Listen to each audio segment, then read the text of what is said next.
কেন্দ্রীয় গো প্রজনন ও দুগ্ধ খামার বাংলাদেশের প্রাণী সম্পদ উন্নয়নের এক গুরুত্বপূর্ণ ভিত্তি।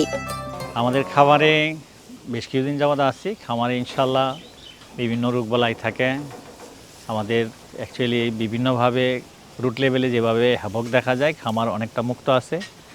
কারণ আমরা খামারে প্রতি বছরই বায়োসিকিউরিটি এবং ভ্যাকসিনেশন কঠোরভাবে নিয়ন্ত্রণ করে থাকি। কয়েক বছর যাবৎ সারা বাংলাদেশে লাম্পি স্কিন দ্যাট ইজ অ্যালার্জির হ্যাভক হলেও আমাদের খামারে এই ধরনের কোনো বিরাট ব্যাপক কোনো ক্ষয়ক্ষতি বা কোনো হ্যাভক হয়নি। আমাদের মরবিডিটি কিছু কিছু আক্রান্ত হলেও আমাদের মর্টালিটি অর্থাৎ মৃত্যুর হার অনেক কম। বিকজ অফ আমরা খামারে কঠোরভাবে বায়োসিকিউরিটি মেনটেন করে থাকি এবং নিয়মিত ভ্যাকসিন করে থাকি। প্রতিষ্ঠানটি কাজ করে যাচ্ছে নিরলসভাবে। ভবিষ্যতে সমৃদ্ধ প্রাণী সম্পদ খাতের স্বপ্ন বুনছে আজকের এই কর্মযজ্ঞ। একটু জানতে চাই যে এই যে এখন যে বৈশ্বিক উষ্ণায়ন বা গ্লোবাল ওয়ার্মিং কিন্তু একদম ছেয়ে গেছে এবং সেই সাথে সাথে এতে কিন্তু গবাদি পশুরও কিন্তু মারাত্মক হুমকির সম্মুখীন হচ্ছে। আসল ফল থেকে তৈরি সম্পূর্ণ প্রিজারভেটিভ মুক্ত ফ্রুটিকা, পিওর মানে ফ্রুটিকা। তো সেক্ষেত্রে গ্লোবাল ওয়ার্মিং বা এই যে এক্সেসিভ হিটের জন্য গবাদি পশুর কি ক্ষতি হতে পারে? এক্সেসিভ হিট যেহেতু এখন আগের চেয়ে অনেক বেড়ে যাচ্ছে, অর্থাৎ আমাদের এলনিনো লানিনো এর ইফেক্ট যার জন্য তাপমাত্রা গ্লোবাল ওয়ার্মিং বেড়ে যাচ্ছে। এখন গবাদি পশুর জাত উন্নয়নের জন্য আমাদের জন্য একটা আসলে বেশ চ্যালেঞ্জিং হয়ে গেছে।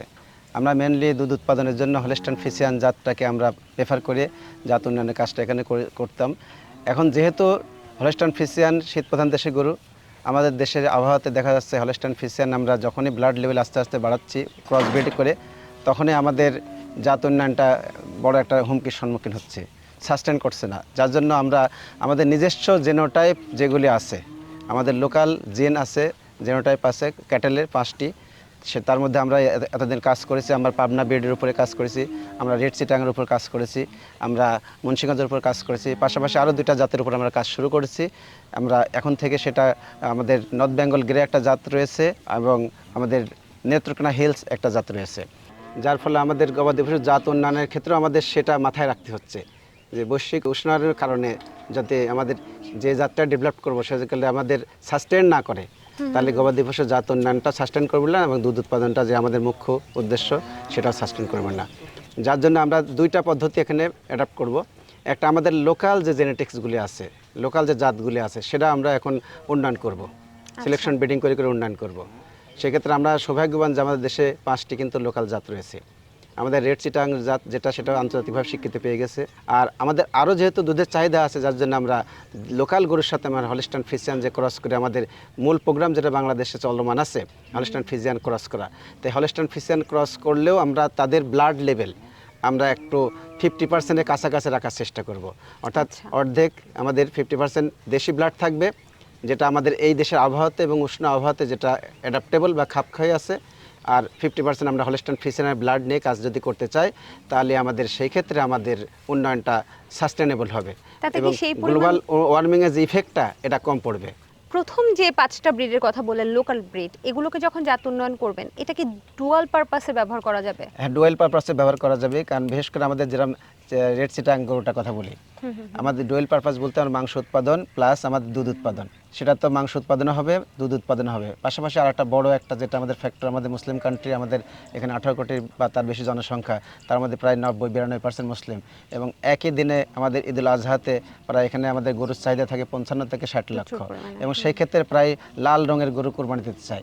সেক্ষেত্রে আমাদের রেড চিটাং দিয়ে আমরা সেটা ফুলফিল করার চেষ্টা করব ভবিষ্যতে, যাতে লাল গরুর সাপ্লাইটা রাখতে পারে। পাশাপাশি আমাদের যে পাবনা ব্রিড আছে, পাবনা ব্রিডে আমাদের ষাঁড়গুলি অনেক বড় হয়, তার মাংস উৎপাদন বেশি হবে, আবার গাভীগুলো আমরা ভালো দুধ পাবো।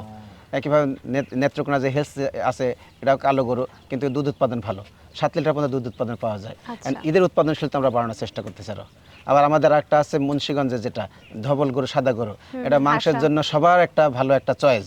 খামারিদের মধ্য থেকে একটা আফসোস শোনা যায় যে আসলে বাংলাদেশের সিমেন্টগুলোকে আসলে প্রুভেন বুল কিনা, তো এটা নিয়ে আপনাদের কোনো কার্যক্রম আছে কিনা?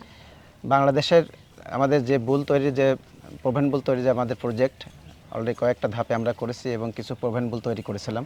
সেই সিমেন্ট দিয়ে ব্যাপক আকারে ফিল্ডে সাড়া পেয়েছিলাম এবং ভালো উৎপাদনও পেয়েছিলাম।